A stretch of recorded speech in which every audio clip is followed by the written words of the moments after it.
happened with the verse? Strife. Jaya Radha Madhava Kunja Vihari Jaya Radha Madhava Kunja Vihari Jaya Radha Madhava Kunja Vihari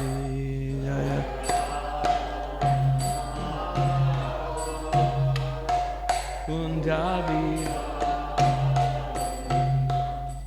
Gopi Jana Vallabha Girivaradhari Gopi Jana Vallabha Girivaradhari Gopi Jana Vallabha Girivaradhari Gopi Jana Vallabha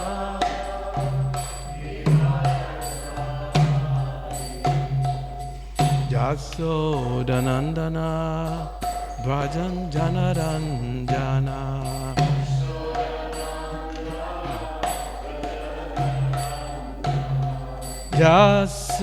Jasodanandana Brajan Janaranjana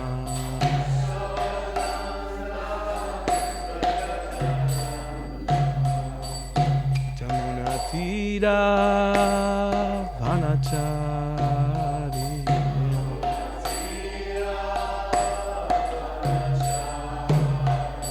Jamuna Tira Vanachari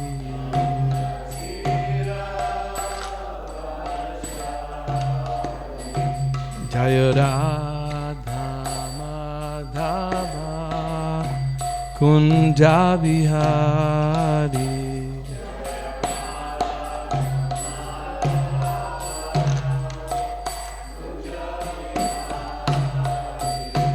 Jaya Radha Madhava Kunja Vihari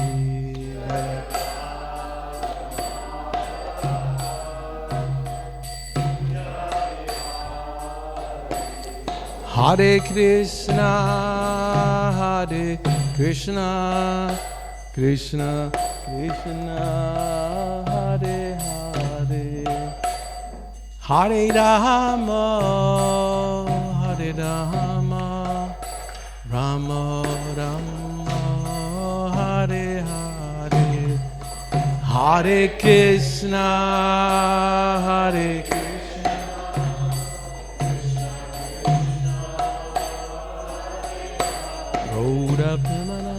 Hare Rama, Hare Rama, Rama Hare Krishna, Hare Krishna, Krishna Krishna, Hare Hare, Hare Rama, Hare Rama, Rama Rama, Hare Hare, Hare Krishna, Hare Krishna, Gaura Premanande.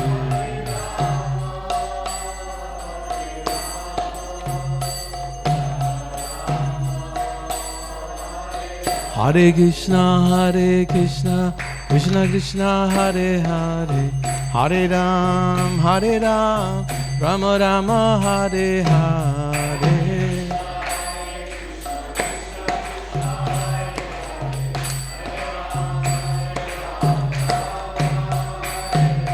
Hare Krishna, Krishna Krishna, Hare Hare, Hare Ram, Rama Rama, Hare Hare.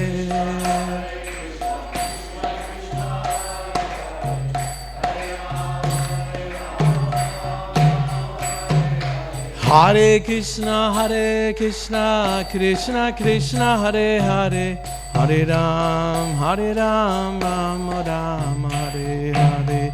Hare Krishna, Krishna Krishna, Hare Hare, Hare Ram, Hare Krishna, Krishna Krishna, Hare Hare, Hare Rama, Rama Rama, Hare Hare, Hare Krishna, Krishna.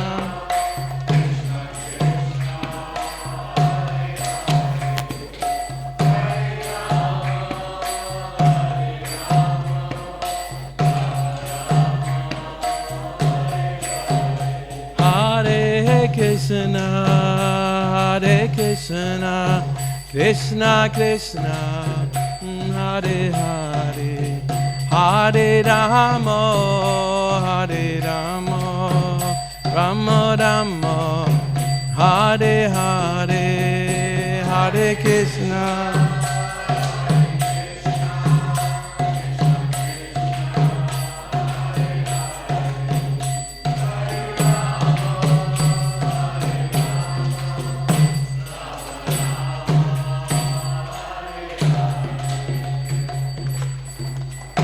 Srila Prabhupada ki jai, Srimad Bhagavatam ki jai,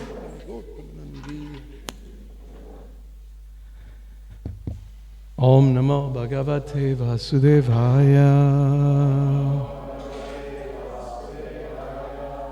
Om Namo Bhagavate Vasudevaya, Om Namo Bhagavate Vasudevaya. So we're reading Srimad Bhagavatam, 3rd canto, status quo. Chapter 16, Jai and Vijay cursed by the sages. Text number 11. Is that 11? No? All right. It starts with, yeah? Yeah? Jai Brahmanam. Yeah, okay. All right, let's try this one. It's long and sorry for the mishap because the verse wasn't written, so we try. Thank you, bro. Jai Brahmanam Mayi Dhiya Shipato Archayantas Tusyat Dridashmita Sudokshita Padmavaktra Vanyanuraga Kalayat Majavat Grinantaha Sambodayanti Aham Ivaham Paridhastai Ja Brahmanam Majidiya Kripator Chayantas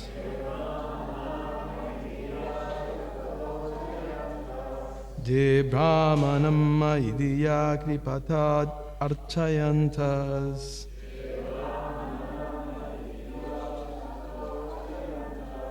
Tu Syadrida Smita Sudiksha Padma Vaktra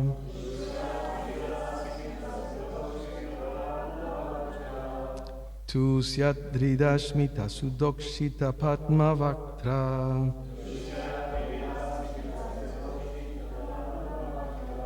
Vanyanuraga Kalayat Majavat Grinanta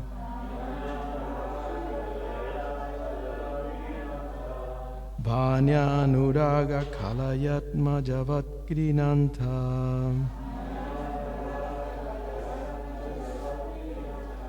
Sambodayantya Hamiva Ham Uparitasthai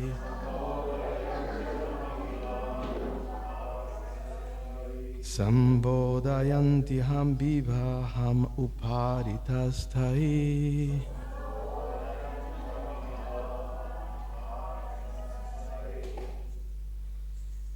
Anybody?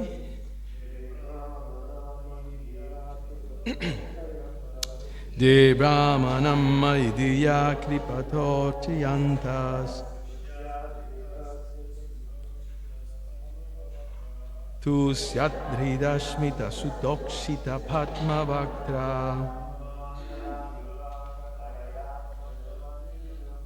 Banyanuraga Kayatmaya Nanta.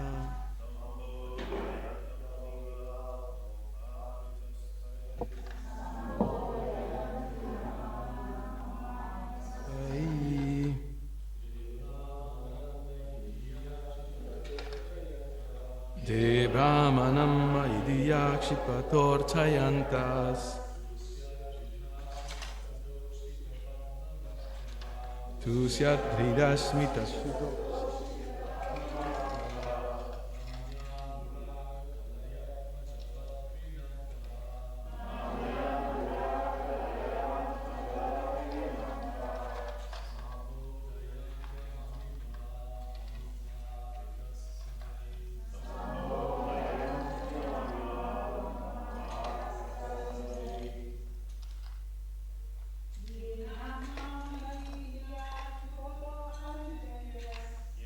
Brahmanam Idiya Shipator Chayantas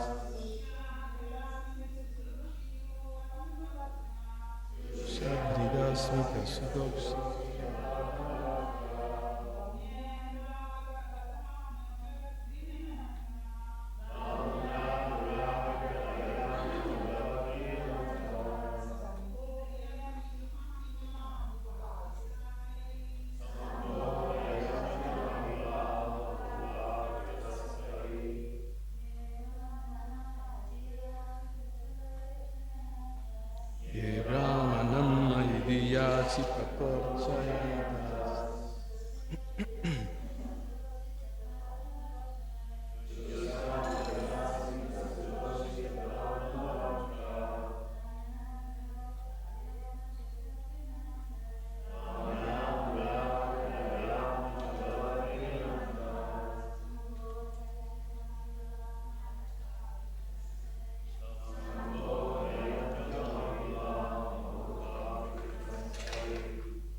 Anyone else?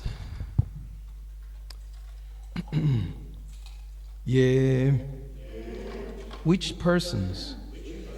Brahmanam, the Brahmanas, Mai, in me, Diya, with intelligence, Shipataha, uttering harsh words, Archayantaha, respecting, to shat, gladden, Ridaha, hearts, Smita, smiling, Sudha, nectar, Ukshita, wet, Padma, lotus-like, Bhaktraha, faces, Vanya, with words, Anuraga Kalaya, loving,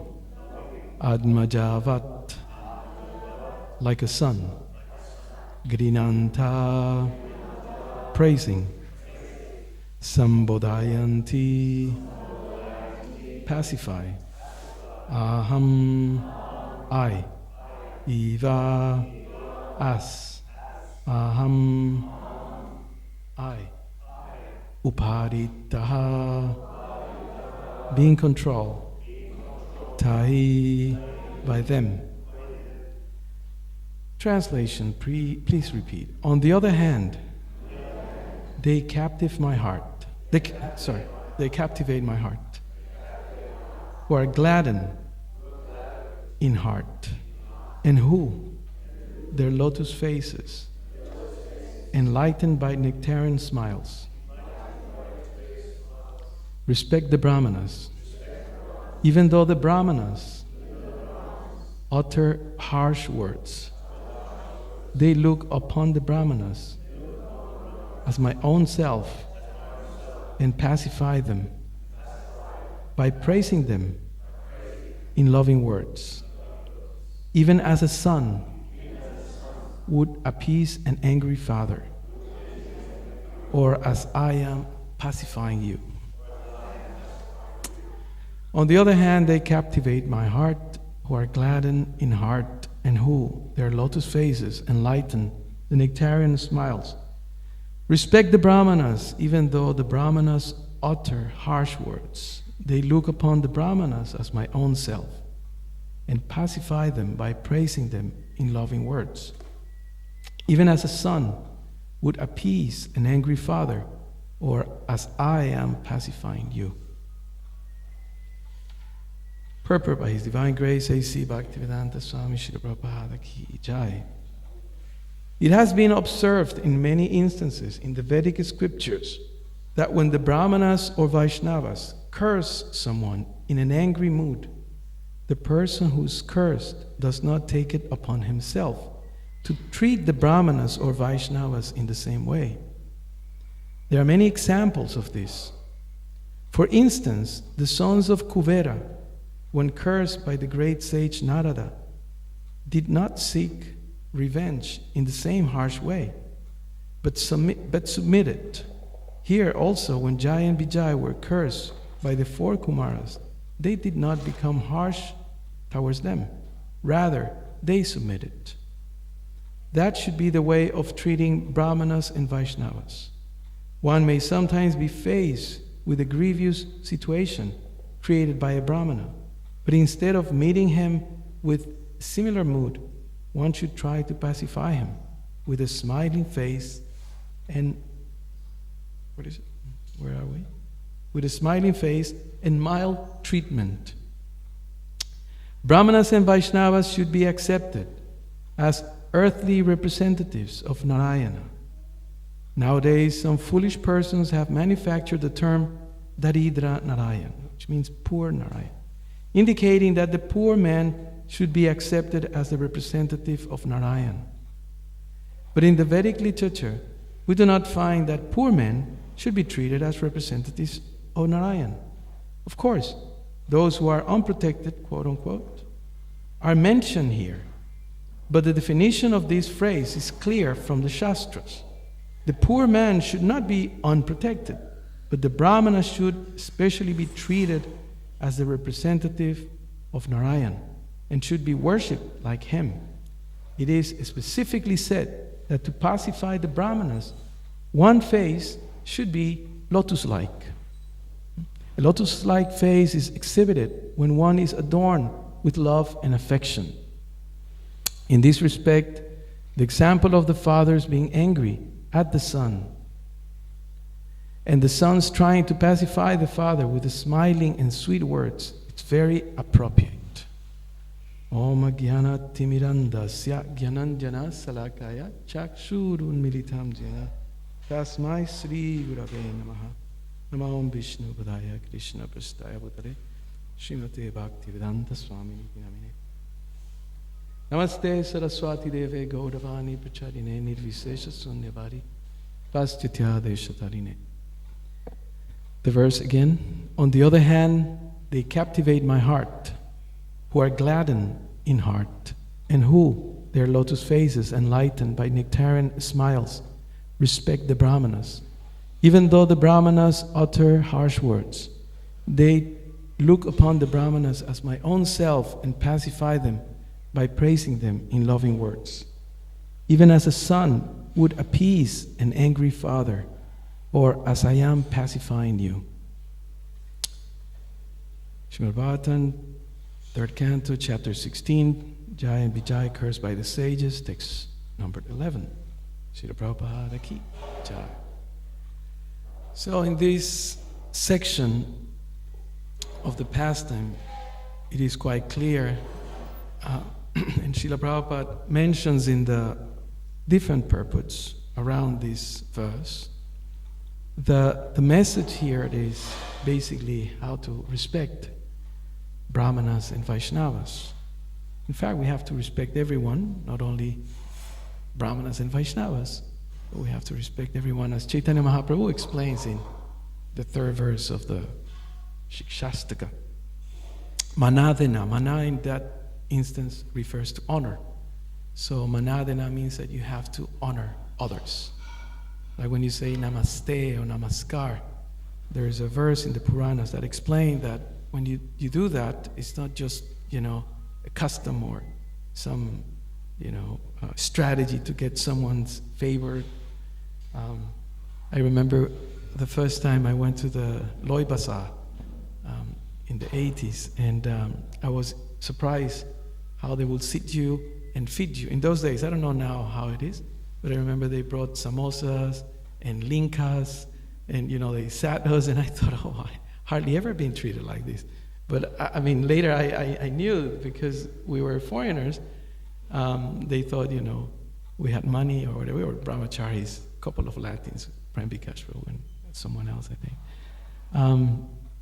So sometimes people may do things just for gaining something material, let's say. But in this case, the Lord is showing and is emphasizing the point of respecting Brahmanas and Vaishnavas. That is the point. So this is generally known as Vaishnava etiquette, and it's something that we all need to learn. And Srila Prabhupada mentions that, and there are sections in different parts of the scriptures where emphasize the importance of this, and also explain some of the principles, how to do that. There are some technicalities to it. In general, there are 3 levels of devotees that we relate to. Some might be junior or newer in the process, and for them it is recommended, the Shastras explain that we need to show compassion and support and have that attitude of like older brothers or sisters, that they help us and they give us guidance and assistance when we need them. Like that, they're always looking after the younger brother or sister, like that. Then we have the ones that are equal, whether age or time in the movement or level of practice and things like that. So with those, we are meant to establish strong friendship. I believe there is one part, I think Prabhupada says, if not in the Upadeshamrita, the Nectar of Instruction, where I think was a lecture on the Nectar of Instruction, where Prabhupada says that we should have at least one good friend that we can open up and reveal our mind, and that person, he or she, will tell us. Because Bhaktisiddhanta Saraswati used to say that true friends are those who? Yes. So they will tell you the truth. You will ask them, Prabhu or Mati, I'm going through this, I'm thinking this, I want to do this. And if the person is a real friend, will tell you the truth. Say, no, I don't think that's the right attitude, or that's the right action, or even that's the right way of seeing things.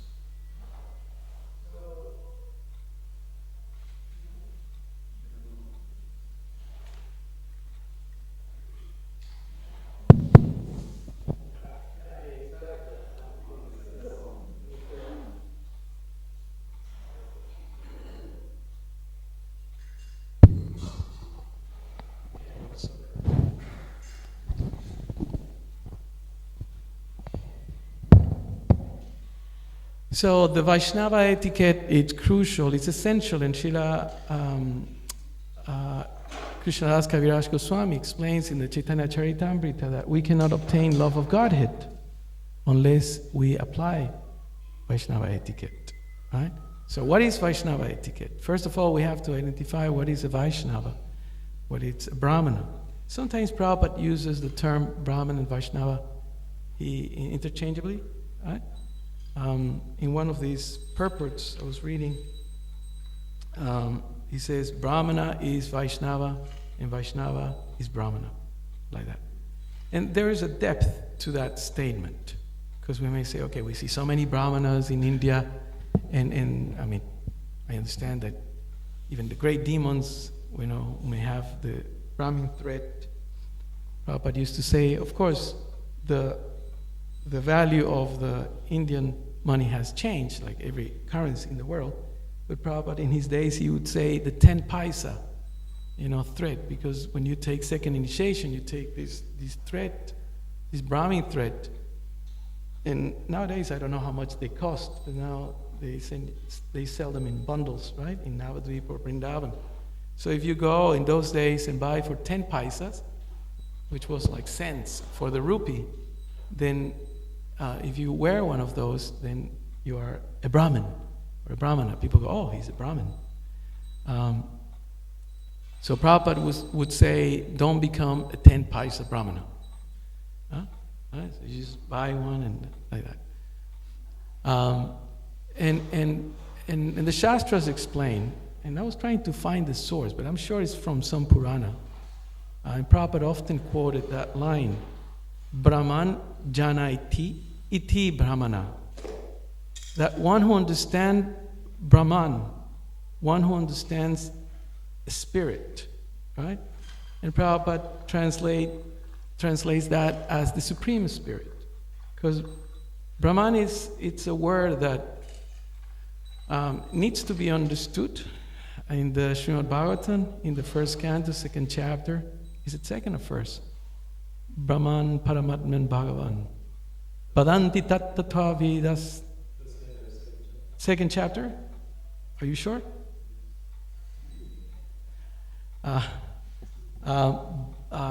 Ved Tattvam Satmatat Sarvat, yeah, Tattvat Jagya Advayam. Brahmeti Paramatmeti Bhagavan iti Sadhyate. Sure? First canto, I think it's first chapter. Anyway, where the topic, the tattva, is defined as Brahman, Paramatma, and Bhagavan. I think it's first chapter. I think the sages are describing that. Correct me, please. So it's important to understand Brahman. And Sridhar Maharaj explains in his comprehensive guide to the Bhagavad Gita, second chapter. 1 to 11, there we go. Second chapter. So the word Brahman, sometimes it's used by Krishna, Sridhar Maharaj explains, in 5 contexts. Sometimes Brahman, like in the 8th chapter of the Gita, is described as the soul, right? Spirit soul. Sometimes Brahman is described as material nature. Sometimes Brahman is described as the Supreme Person. And Prabhupada often use that definition. It's not that you choose, but in the context, like that. So we need to understand Brahman. Brahman is a spirit, and Brahman is actually Krishna. Krishna is the source of Brahman.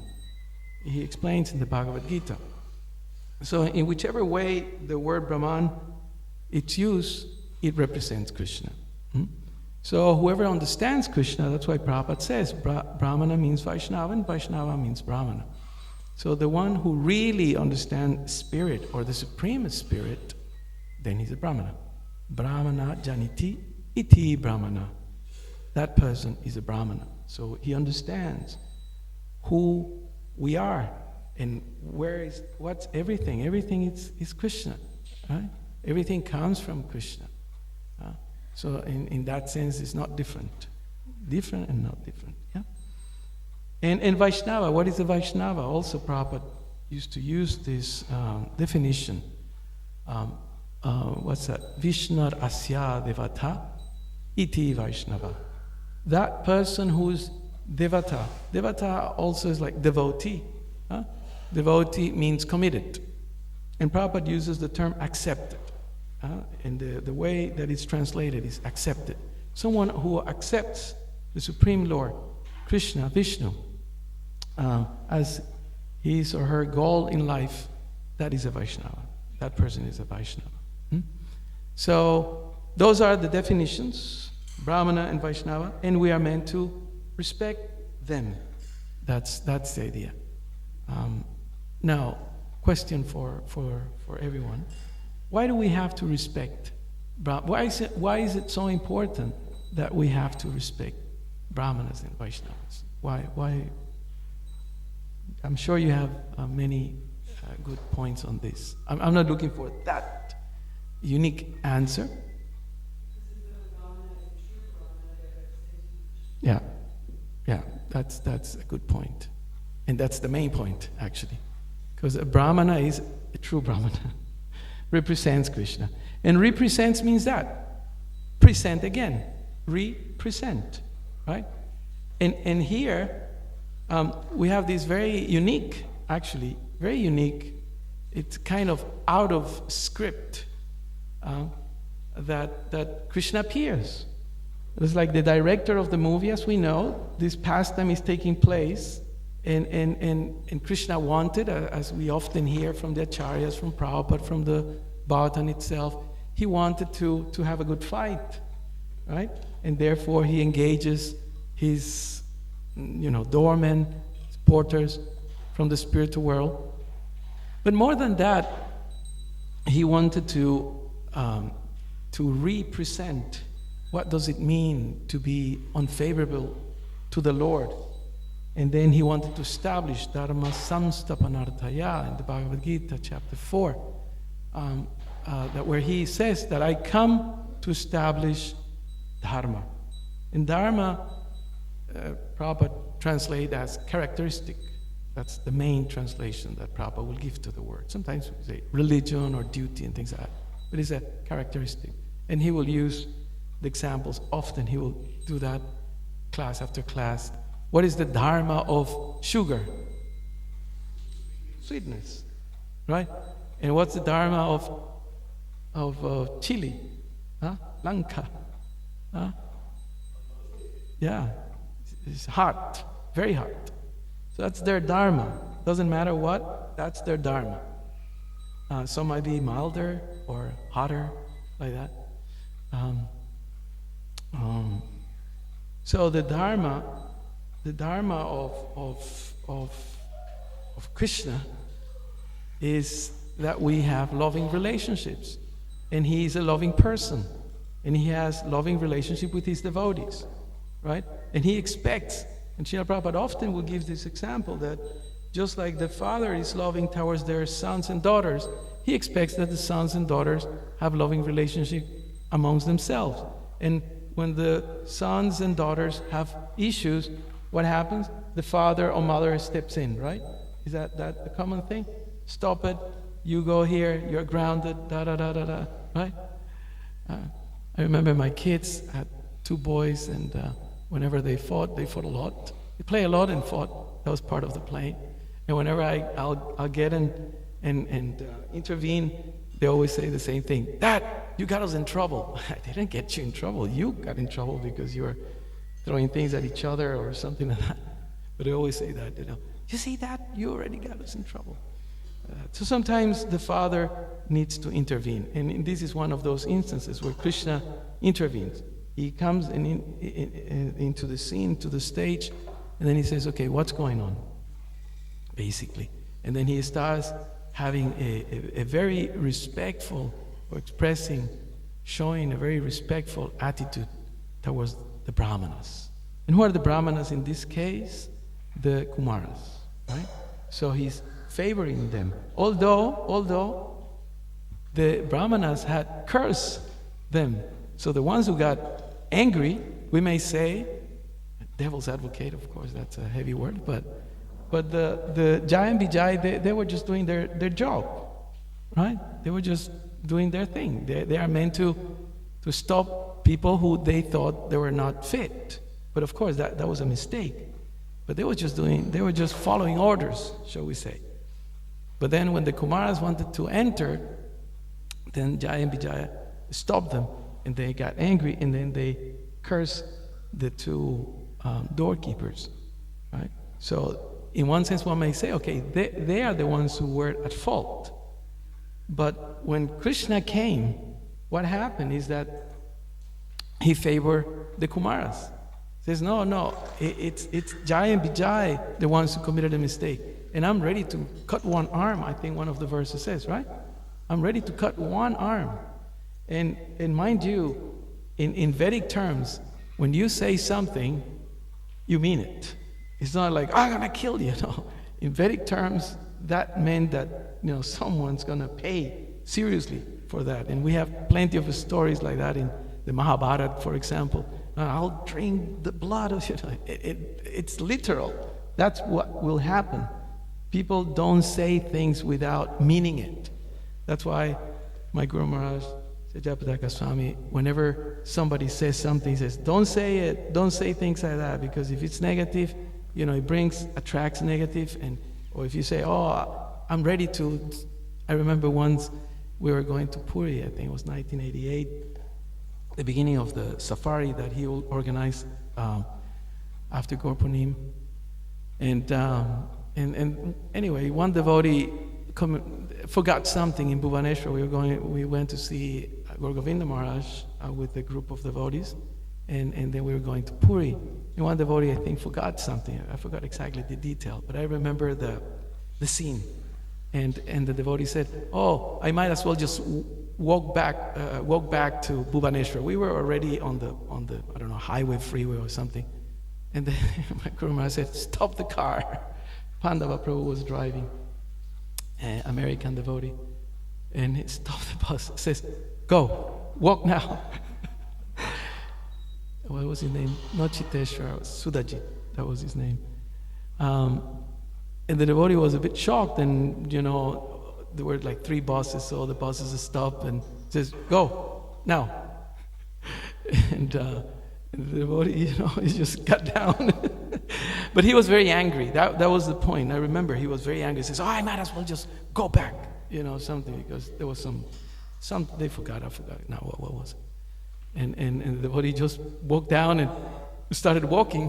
Guru Maharaj was, waiting and started walking and let him walk. And he was just like, and then we were thinking, okay, when at some point he says, okay, hey, call him. And so sometimes the master, the Lord in this case, comes and corrects the situation, because being angry with the devotees, it's not correct. It's not proper. So we have to manage that, and it's difficult in this age because many reasons that we can blame the era and the atmosphere and whatever. But the point is that's something, that's a boundary that we should not cross. Because what happens when you offend a devotee? What happens? Anybody? You're offending Krishna, yeah? What's it? It's an aparat. Your duration of life is short. True. I forgot that one. But Prabhupada explains that your spiritual advancement stops. When you offend a devotee, when we offend a devotee, our spiritual advancement stops. Now, do you believe that? Huh? I mean, there are examples in the Shastra that explains that. So, in order for us to revert that, what do we have to do? What do we have to do? If you offend a devotee, what do we have to do? Huh? Yes, ask for forgiveness. I think it's in I forgot now, what is it, in the 10th canto, where Lord Indra, he comes, Krishna was very upset with Indra because of all the flooding and all that, the stress that he put the inhabitants of Vrindavan. So he didn't want to see him. He was, with Brahma was different. The Acharyas explain, I was reading some commentaries, the Acharyas explain with the Brahma Mohana Lila, it's sort of different, because actually Krishna liked it. He became the son and calf, right? He expanded. So, the elderly gopis were, he had the opportunity to be embraced by everyone in Vrindavan, and as a calf, he was just experiencing the love of the cows and all that. It was a different thing. But with Indra, he was very upset. Krishna was very upset. He didn't even want to see him. And Why? Because he put in anxiety the devotees. So Krishna doesn't like when devotees are put into anxiety. And then when we do something like that, we have to ask for forgiveness. Simple. We may say simple. And I remember in the good old days that every so often you will see, I don't see it happening so much now, but I'm sure some of you remember that whenever there was an issue, then later on, what you had to do? Pay obeisances, right? Okay, Prabhu, sorry, and obeisances like that. And this reminds me one instance that in Mayapur, there was a couple that had some, marital, a domestic, as they say. And then I got a call from Guru Maharaj's secretary, Maharaj. He says, Guru Maharaj is calling you upstairs to his roof. So every time I get that call, I just run. That was just a few years ago. So I went up thinking something with South America. Sometimes he wants me to translate something or whatever like that. His mercy. And anyway, so there was this couple, I know them, and they seem to have had a very serious problem. I think that even got physical. And I think the lady was more physical. So anyway, they were there, and he was giving them counseling, right? So he said, I want you to stand here, and I want you to supervise my counseling. Because, we were been talking about counseling. I want you to supervise my counseling and tell me at the end, how did I do and this and that. I was like, so he started asking them, and they were, and then at some point they start crying and this and that and repenting for the offenses that they are committing and this and that. And then I remember he said, you're not offending your wife. I mean, I was really curious to see what angle he would take, because sometimes we have to do couples counseling, which I generally don't like. But anyway, so he says, you're not offending your wife, and you're not offending your husband. He said, these are not your property. This is Krishna's property. You're offending the devotee of Krishna. And he was talking to one, and he was talking to the other, right? So he said, so you have been trained in Krishna consciousness. They're both Brahmins, and they're sort of respected and all that. He says, so you know what you have to do. You have offended each other. You know what you have to do. And so, they're all teary and like that. And then they say, yes, Guru Maharaj. So they put their hands together like this. Yes, Guru Maharaj, forgive me. So he was just like, tell me, what do you have to do? And they says, yes. And then they were like, sorry, I found something like that. Repenting, right? And then he stopped, he says, no. He showed the floor like this. So they didn't know they were, because, he wasn't telling exactly, but then he pointed at the floor. So they got it. So they both went to the floor and they start paying obeisances. It says you can go out and you can hug and whatever, but that's the thing. You have to understand that you are Vaishnava. So that it's the risk that sometimes we may fall into this idea that it's, my wife or my son or my friend or my bhakta or my, whatever. And then we forget that these people do not belong to us. These are Krishna's, devotees, parts and parcels, So it's very important, therefore, because Krishna is a person, and just like a father. And I often will use this example. Remember in the early days when we started the temple in Ecuador, how devotees are. One of the main pictures, it wasn't a painting, it was a poster that the devotees selected to our little temple was Nishingadev, right? The beautiful Nishingadev painting, and the intestines of Hiranyakashipu as garlands and all bloodied all over, yeah? So it was a usual thing that every time someone will come, one of our friends, one of a skater or a surfer or whoever will come to temple, that was the main picture that will, caught their attention. Say, what's going on here? And anyway, my service was to receive the guests. And at some point I was just thinking, how do I explain this, But my way out was like, of course we were all young in those days, we didn't have kids. And I said, but if you would have a kid, if you would have a baby, and somebody will come and attack that baby, what would you do? Right? You will try to rip that person with your own hands, isn't it? If you see that someone is trying to kill your son or daughter, baby, right? 5-year-old, what would you do? So this pastime, and I will get them and say, yeah, it's true. Yeah, it makes sense, yeah. Right? So that was my way out. So sometimes anger is manifested, by the Lord himself, sometimes by devotees. And when Prabhupada is describing, he says that in many instances in the Vedic scriptures, we see that Brahmanas or Vaishnavas curse someone in an angry mood. In fact, the whole Bhagavatam is based on that instance, right? Where the boy, what's his name? Shringi? That's his name? Shringi, the son of the sage. What was his father's name? Samipya? Shamika. S. I always remember. Samika Muni. Samika Rishi. Muni Rishi, same. So he was meditating, and then Parikshit Maharaj comes around. He's the boss. He's the emperor of the whole world.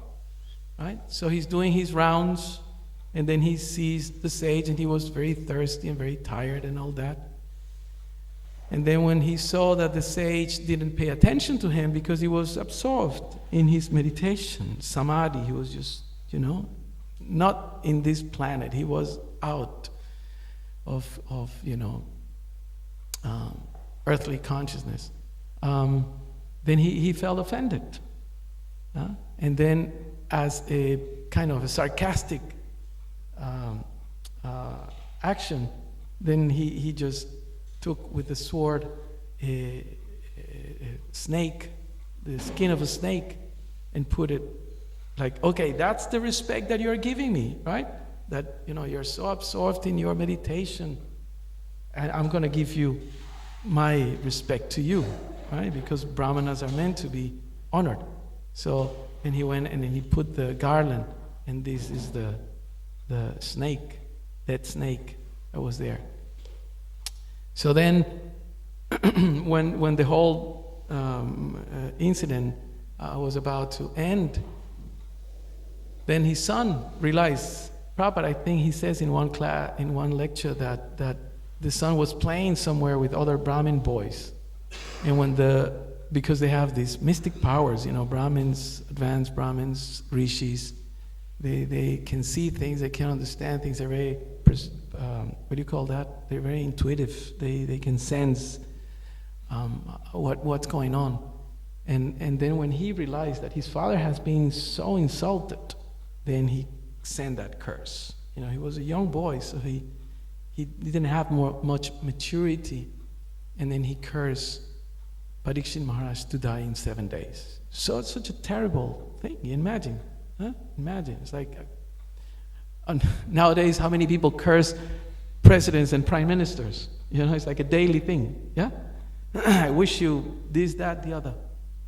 But in those days, and their words carry that weight that this is going to happen. And what Parikshit Maharaj does, and Srila Prabhupada explains towards the end of the first canto, right? Forgot what chapter. Remember the chapter? 15, 16 or something like that, somewhere up there. At the end of chapter, of first canto, 19 chapters. So Prabhupada explains in those purports that Parikshit Maharaj would have counteracted that curse. He could have just reversed the whole thing. But he didn't do it. Why he didn't do it? Srila Prabhupada says, because he saw that the hand of the Lord was behind it. So this is a good thing. But how many times do we think like that? I get sick, or have an accident or an injury, or something happens in my life, why me? But advanced devotees, they see that this is the hand of the Lord. Yomam pashyati sarvatra. Krishna says, that one who sees me in everything, in every circumstance. So devotees are for us to be able to see Krishna, and even sometimes they get on our case. Right? Nowadays, we have to be very careful, with that. But I remember when we joined, that was the mood, and I'm sure some of you would remember, the mood of chastisement, right? As soon as you came, don't do this with this, don't sit like this, don't put your legs like that, don't, so many things. And it was kind of a torturous thing, like, oh, these guys are so rigid and this, so on your case. I remember we had a temple commander, it's my friend, Seva Swarup. And he was a temple commander for a short while, for a few days I think it lasted. But his mood was, whenever you did something wrong, you had to fast. Okay? That was the thing. He's a big fellow, he eats a lot. So maybe he was just some, unconscious thing. And he was, now you're fasting. Okay, so now you're fasting. Everyone was like, we went to the regional secretary, said, Prabhu, and he said, okay, out, killed everybody here, The prasadam is our main thing. I mean, what else of a torture? Imagine, no prasadam for you. Like, oh, what? Is that time? Okay. So, this is the message. Is that late? The clock, it's, I think, 3 minutes here. But anyway, so maybe they're hungry, so we don't have to sing.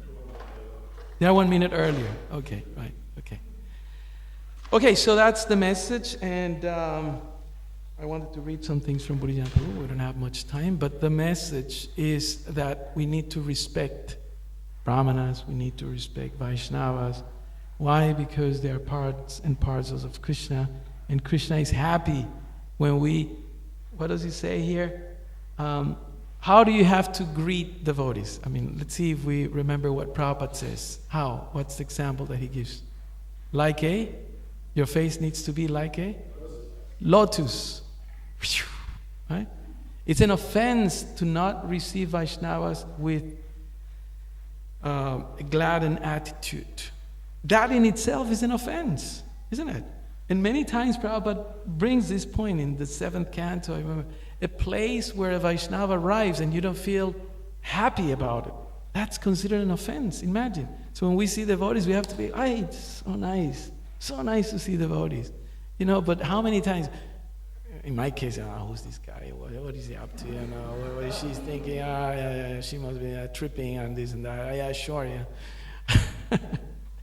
So it's just stupid. It's just like so clowny, from our side, so neophyte, so materialistic. So, but Krishna is happy. Krishna is happy. And Krishna says in the 11th canto that, he likes when he sees the devotees play. He's telling Uddhava that he likes when devotees pay obeisances. You know why he likes that he does that? When the devotees do that, you know what he says? Because despite the dust and mud or pebbles or wet or whatever is on the floor, they still go and give their obeisance. Krishna likes that. He is like, it's like a child that comes and all clumsy and hardly is able to talk and brings you, something. Oh, I hear that, I still remember, sometimes when they did something, here, Dad, a screwdriver, or I found your something, or whatever. I had to pay them, my kids, to stuff like that. Whoever finds my glasses, I give you $10. Everyone. But when it's out of their own love, Krishna's heart, Krishna has a heart. So hearts are meant to feel, right? So Krishna's heart gets a little excited because, devotees are doing something nice. So when they dress them, when they feed him, when they pay obeisance, when they sing, he likes it. They are trying. Guru Maharaj, when he says, it's not, I said, Guru Maharaj, what can I do to please you? He says, you don't have to please me, he says. You just have to try to please me, and that will please me. It's not you have to, okay, I did it. No, just try. That's all, So that's why Brahmanas and Vaishnavas are so dear by Krishna. Okay, Srila Prabhupada ki jai, Srimad Bhagavatam ki jai, Gaur Premanandi Haribo.